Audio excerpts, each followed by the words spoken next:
In the Second World War, the naval battle of Guadalcanal was fought at night time, and it was a complete shambles, with examples of friendly fire in the confusion. But crucially, searchlights were used to illuminate enemy targets in the dark and guide the heavy gunfire.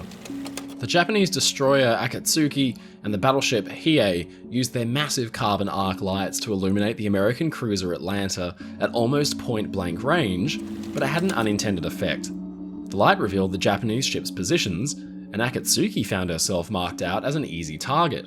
She was engaged by 6 American ships who could see her in the dark, and she was smashed with gunfire, and she blew up shortly after.